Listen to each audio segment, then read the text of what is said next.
For the first time in a century, archaeologists uncovered the true tomb of Thutmosis II. It's a huge opening cut into the bedrock.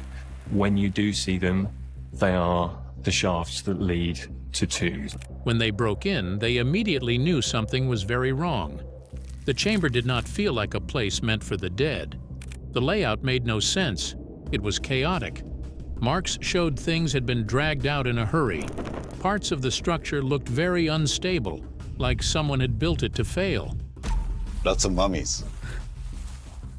There are 2 coffins, but undecorated and partly broken. When they reached the inner chamber, what confronted them stunned even seasoned experts. Everyone on the team had just one question. Why was this tomb left like this? The desecrated Pharaoh. In 1886, inside a dim room where a small team of workers and officials gathered around a royal coffin, the man they pulled out did not look like a king. His body was torn apart in a way that made no sense. His left arm was ripped from the shoulder. His forearm had been separated at the elbow. His right arm was cut off below the elbow. As they carefully cleared more of the chest and stomach, it looked as if the body had been struck again and again with a sharp tool. When they uncovered the lower half, his right leg was no longer attached to his body. This was not the peaceful image of a royal burial.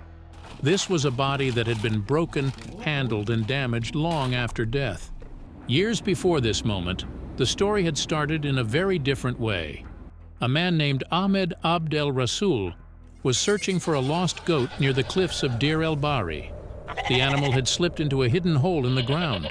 When Ahmed climbed down to retrieve it, he entered a narrow passage cut into the rock.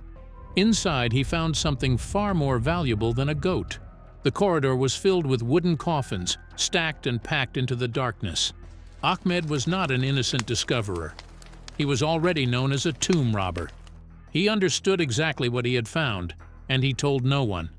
The truth is that his family had discovered this hidden cache as early as 1871. For 10 years, they quietly removed objects and sold them on the black market. These were not small items.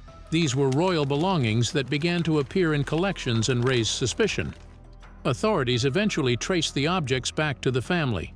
The brothers were arrested and tortured for information.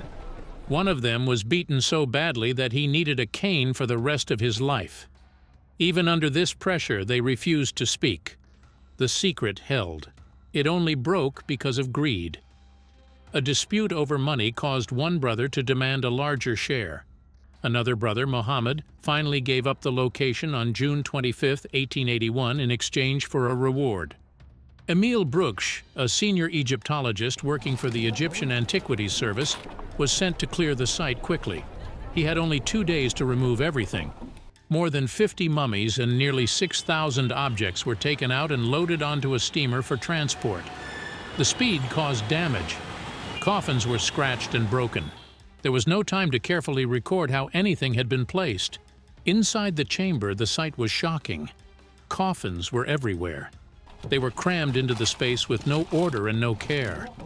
They leaned against the walls, lay across the floor, and were piled on top of each other as if they had been dumped there in a hurry. When the workers pushed further in, the smell hit them. One man turned away and retched. Some of the lids were loose or broken, and through the gaps they caught glimpses of dried flesh and tangled wrappings. This was not a place of honor. This was a hidden pit. And the shocking part? These were not unknown bodies. These were kings. Rameses II, Seti I, Ahmose I. Men who had once ruled an empire were now crushed together in a dark hole, treated like something that needed to be hidden, not remembered. 5 years later, on July 1, 1886, Gaston Maspero, a French Egyptologist, unwrapped one of the bodies believed to be Thutmosis II. What he saw stopped him cold. The wrappings came off in layers, and with each layer it got worse. The man beneath them was thin, almost skeletal. His muscles had wasted away to almost nothing. But it was the skin that was truly disturbing. It was covered in raised, scab-like eruptions, clustered across his face, his neck, his chest, spreading down his torso in thick, ugly patches. Some researchers believe it was a severe systemic disease, possibly a chronic parasitic infection that had been eating through him for years. Possibly something worse. Whatever it was, it had been ravaging his body long before he died. The embalming team had tried to hide it. They packed him with natron and coated him with resins to preserve the body. Natron is a natural salt that dries out all moisture and stops decay. The resins seal the skin and protect it from air and bacteria. But they didn't work. 3,000 years later, the disease was still visible on his skin. Maspero wasn't looking at a king. He was looking at a man who had spent years being consumed alive, and nobody had done anything to stop it. Modern scans added more detail. He had kyphoscoliosis, which is a painful condition where the spine curves and twists. He also had a foot deformity known as pes cavus, which would have made walking difficult. His heart was enlarged. This likely caused irregular heartbeats and breathing problems. His heart valves showed signs of hardening. There was also evidence of a hernia from a past injury or surgery. This was a man whose body was failing while he was still alive. He died before the age of 30. Yet his face and body looked much older. There was another serious problem. The place where they found the body, believed to be Thutmosis II, was not his tomb. It was a hidden storage site where royal mummies had been moved and kept together. In ancient Egypt, priests often removed kings from their original tombs and placed them in one location to protect them from tomb robbers.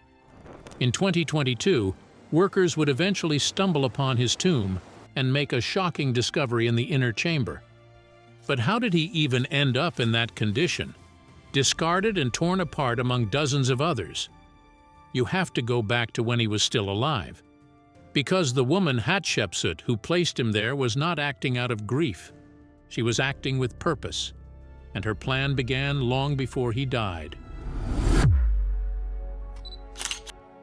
The wife who erased him. Thutmosis was king, but from the very beginning something was wrong. He was not born into strong power. He was the son of a secondary wife, not the main queen. That meant his claim to the throne was weak from the start. To survive, he was forced to marry his half-sister Hatshepsut, the true royal daughter of the main queen. She was 14, maybe 15 years old, and without her, he was nothing. She knew it, because from the moment that marriage happened, she was the one holding the power. Historians have spent decades trying to find evidence of Thutmosis II actually ruling Egypt. They keep coming up short. The policies of his reign look exactly like the policies she later carried out when she ruled alone. The military campaigns credited to his name were not led by him. His generals did that. And then there is the problem of his monuments, or rather the problem of finding any. Most of what should have belonged to him was taken over and rewritten by Hatshepsut. The one major structure linked to him, a limestone gateway at Karnak, was never even finished during his lifetime. His own son, Thutmose III, later had to go back and carve his father's name onto monuments just so the man would have some presence in history at all. He died before the age of 30. And when he did, Hatshepsut moved fast, very fast. An alabaster jar later found in the ruins of his original tomb carries an inscription that should make your stomach drop. It states that Hatshepsut made a monument for her brother, the king. And in ancient Egypt, that was everything. The person who carried out the burial of a king was the one who inherited the right to succeed him. She didn't just attend his funeral, she used it. She declared herself Pharaoh. She put on the false beard. She had her body carved in stone as a man. She took the name Matkare and told Egypt that divine truth itself supported her rule. And to make sure nobody questioned it, she had priests spread a story that she was never just a royal daughter. She was the literal child of the god Amun, conceived when the god himself visited her mother in disguise. Afterward, she went after him. His name started coming off the walls. His records disappeared from temples and monuments. His name was replaced with hers over and over across Egypt. At the same time, she built her massive temple at Deir el-Bahri, rising high above the cliffs. Beneath those same cliffs, his tomb site would later be found damaged, and while her dead husband dissolved in the mud beneath her temple, she elevated Senenmut, a man from nowhere, no noble blood, no royal connection, nothing. Yet somehow he rose to hold over 80 titles, personally tutor the royal heir, and oversee the greatest building projects in Egypt. He never married. And the workers constructing her own temple got so bold they carved crude drawings in the hidden corners of a rest cave. These drawings showed a woman in a royal headdress and a man in an overseer's cap doing things that would have meant death if the wrong person saw them. These were her own workers, carving that, on her own building. These markings suggest that people at the time were already whispering about a relationship between them. Decades later, the wheels turned. What had been done to others was done to her. Her face was hacked off walls until only scars in the stone remained. Her statues were smashed into pieces and buried or reused as rubble. Her name was cut out of records so deeply that entire lines were carved away just to remove her. In some places, her image was replaced as if she had never existed. The woman who had erased her husband was erased in turn. She had controlled his life, dominated his reign, built her glory directly above his forgotten tomb. And in October 2022, after 3,500 years, that tomb was finally opened. The discovery that broke every rule. For 12 years, they searched a place that everyone thought had already given up its secrets. The cliffs of Deir el-Bahri had been studied, mapped, and walked over for more than a century. Nothing new was supposed to be there. Yet the team kept working, slowly, carefully, going over ground that others had ignored. Then, in October 2022, something changed. Two Egyptian team members, Ashraf Omar Ali and Haraji Syed Ahmed, noticed a slight softness in the surface. It did not look important, but it was wrong. The ground should have been solid. Instead, it gave way just enough to raise suspicion. They called in the lead archaeologist, Piers Litherland, and the team began to clear the area. On October 31st, 2022, they broke through. The entrance was finally exposed. At first, no one thought they had found anything major. The location made them assume something else entirely. The tomb sat close to the burial places of the wives of Thutmose III and near the area associated with Hatshepsut. It looked like a queen's tomb. That is what they believed. There is something deeply uncomfortable about that first mistake. The tomb of a king had been placed so poorly, so quietly, that it looked like it belonged to someone of lesser rank. Then they entered. The opening was not what anyone expected. It was not even a doorway. It was a tight hole, less than 40 centimeters wide. One by one, they had to lower themselves and crawl through it. Inside, a narrow tunnel stretched forward for about 10 meters. The air was heavy and still. Every movement stirred dust that had not been touched for thousands of years. The tunnel then opened into a more complex layout. 2 corridors, 4 chambers. It seemed promising for a moment. But the deeper they went, the stranger it felt. Then they reached the point that stopped them. Right at the entrance to the burial chamber, the floor simply ended. It dropped straight down in a clean vertical cut, about 1.4 meters deep. There was no slope, ramp, or carved path. The team stood there, looking at it, trying to understand what they were seeing. One of them climbed down carefully. Another stayed above, looking at the edge, confused. There was no clear way a heavy stone coffin could have been brought through this space. It did not make sense. The design felt wrong. It felt incomplete, or worse, intentional in a way they could not yet explain. Even with all the confusion, 2 details proved this was not an ordinary tomb. The walls were covered with parts of the Amduat, a sacred text used only in royal burials to guide the king through the afterlife. Pieces of plaster also showed a blue ceiling painted with yellow stars, which represented the night sky. In ancient Egyptian belief, The sky was linked to the journey of the king after death. It symbolized the place where the sun god traveled and where the king was meant to join him. This kind of sealing was used in royal tombs to show that the dead ruler would rise again and live among the gods. The final proof came in small pieces. Broken fragments of alabaster duck vessels were found scattered in the debris. These small stone jars once held oils and ointments. On them were inscriptions that named Thutmosis II.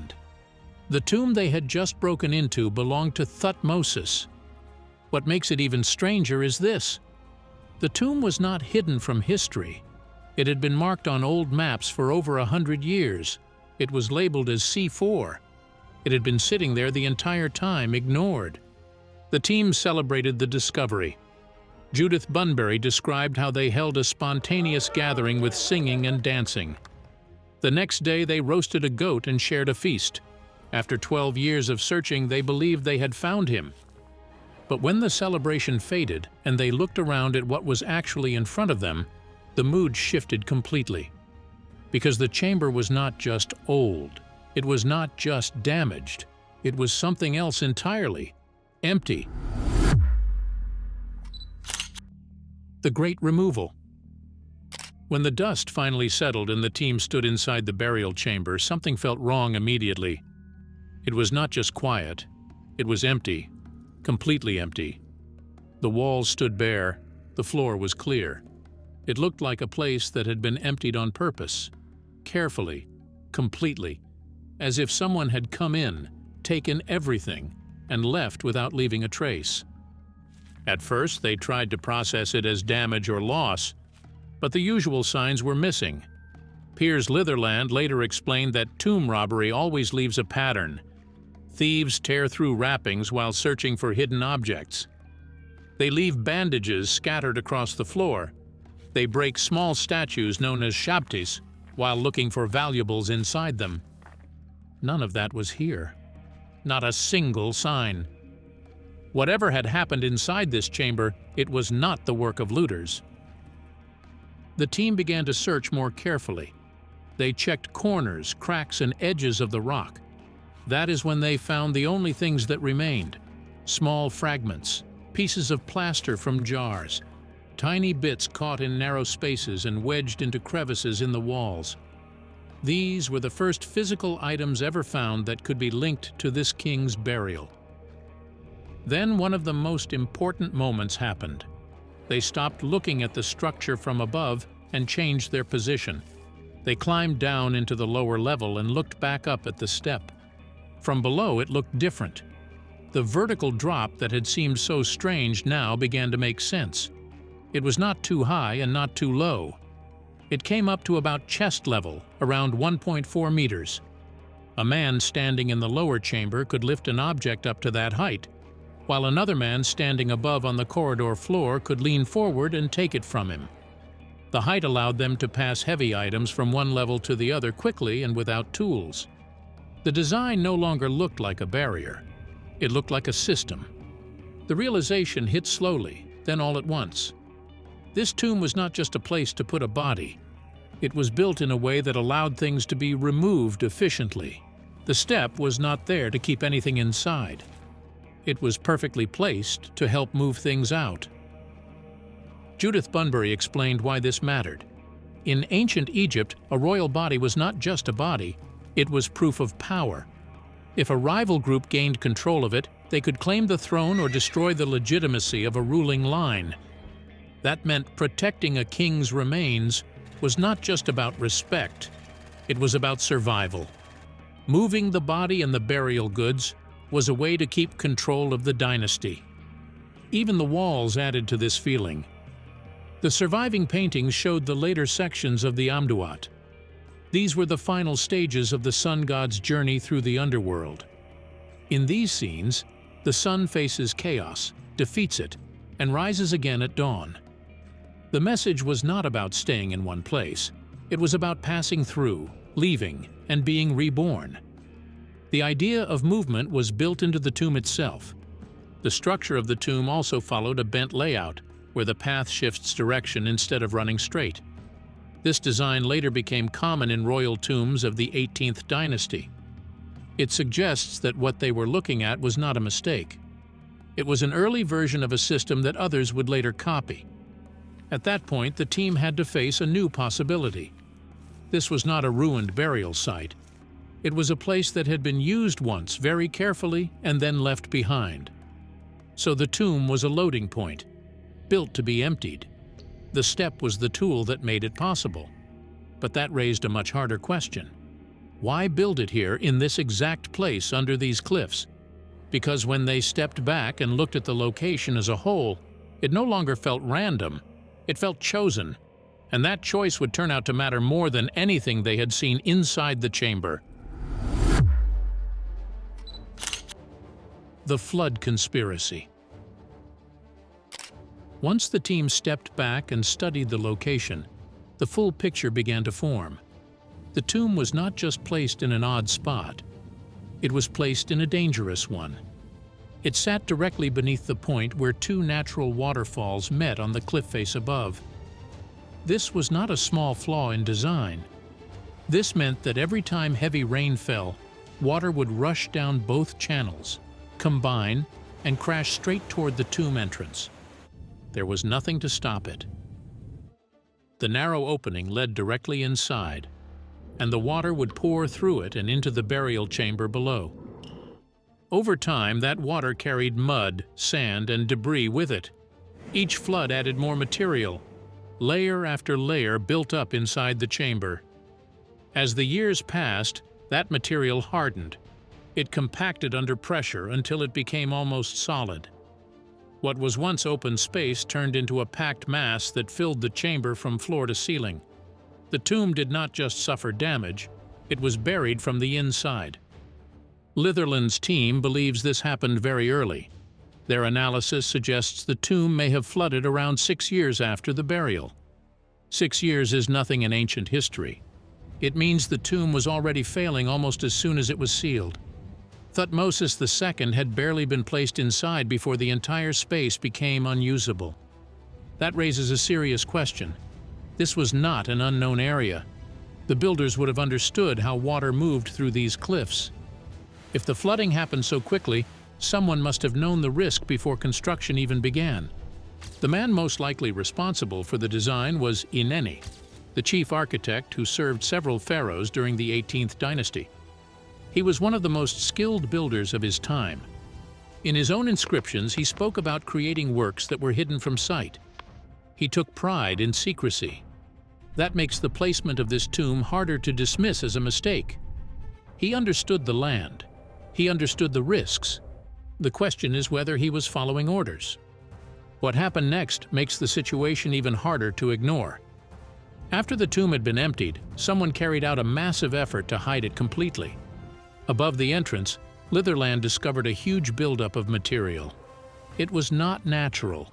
It was a man-made pile about 23 meters deep. The team confirmed this because they found beer jars and broken tools left behind by the workers at the top of the layers. This was organized labor. People had been brought in to cover the entrance on purpose. And it did not stop there. After burying the entrance under that massive material, they went further. Large sections of the cliff above were cut loose and dropped down onto the mound. Some of these rocks were as large as small vehicles. They were placed directly over the buried entrance. Then the gaps were sealed with limestone plaster to lock everything in place. The result was a sealed barrier that blended into the landscape. The tomb was not just hidden, it was erased. Then comes a detail that changes how everything is understood. The mummy believed to be Thutmosis II, now in the Cairo cache known as DB 320, has been studied and estimated to belong to a man who died at around 30 years old. However, new research based on the tomb and historical records suggests the real Thutmosis II likely died much younger, possibly in his late teens or early 20s. The age does not match. That creates a serious problem. The body that was said to be removed from this tomb and placed in that cache may not belong to him at all. An inscription found near the site shows that Hatshepsut was the one who ordered the relocation. She had the authority to act. The flooding gave a clear reason to move the body and the burial goods. The structure of the tomb made that movement possible. The architect had built the system, and once everything was removed, the entrance was sealed and buried. What looks like a natural disaster may have been the moment that allowed the entire operation to happen exactly as planned. She buried the tomb. She sealed the entrance. She dropped boulders on it and plastered them shut. Everything about this operation was designed to never be found. And for 3,500 years, it worked. But there was one thing she could not control: the question of where everything went. Because a pharaoh's treasure does not simply vanish, it is moved. And what the team found next suggested it might still be out there, waiting. The ghost tomb. They had opened the first pharaoh's tomb found in a century. After 12 years of work, after crawling through that tight entrance, after stepping over that strange drop, they finally stood inside the burial chamber of a king. And there was nothing there. That was the moment that stunned the experts. Because a pharaoh's tomb is supposed to be filled with wealth beyond imagination. Gold coffins, jewelry, weapons, chariots. Thousands of carefully placed objects meant to carry the king into the next life. The tomb of Tutankhamun proved what a royal burial should look like. And according to Piers Litherland, the burial of Thutmosis II may have been just as rich. But in this chamber, all of it was gone. Not stolen, not destroyed, removed. This was a controlled operation. As the team searched the surrounding area, they found something that pushed the story further. An inscription pointed to a second location. It suggested that the king's body and all his burial goods had been moved nearby under direct orders from Hatshepsut. This was written evidence that the tomb they had opened was only the first part of the story. Then they found the mound. It was a massive man-made structure rising from the ground, around 23 meters high, built layer by layer. Litherland explained that this pile sits directly over a point in the landscape where they believe something is hidden beneath. He stated clearly that the most likely explanation is a second tomb. Not empty this time. Sealed. Attempts to dig into it were stopped. The structure is unstable. Tunneling could cause collapse. So now the team is taking it apart slowly, removing it layer by layer, trying to reach what may be hidden underneath without destroying it. And here is what makes this almost impossible to ignore. No confirmed grave goods of Thutmosis II exist anywhere in the world. Outside of the small fragments found in the first tomb, nothing has ever surfaced. Not in museums, not in private collections, not in black markets, nothing. If his burial had been robbed, pieces would have appeared over time. That always happens. But here there is silence. That silence suggests something else. It suggests everything is still together, hidden, protected, untouched. And then there is the final problem, the body. The mummy long believed to be Thutmosis II may not be him at all. The age does not match. The identification is weak. It rests on a partial label that may have been wrong from the start. If the body in the cache is not him, then his real remains were never recovered, which means they may still be where the rest of the burial was taken. Everything now points back to the same conclusion. The chamber they opened was never meant to be the final resting place. It was a staging point, a place where a burial was prepared, then removed under control, then hidden again. This tomb was not a burial site. It was a controlled staging point in a political operation involving removal, concealment, and possibly identity manipulation. The strongest evidence points toward Hatshepsut as the one behind it. She controlled the burial. She ordered the relocation. She had the authority, the motive, and the system in place.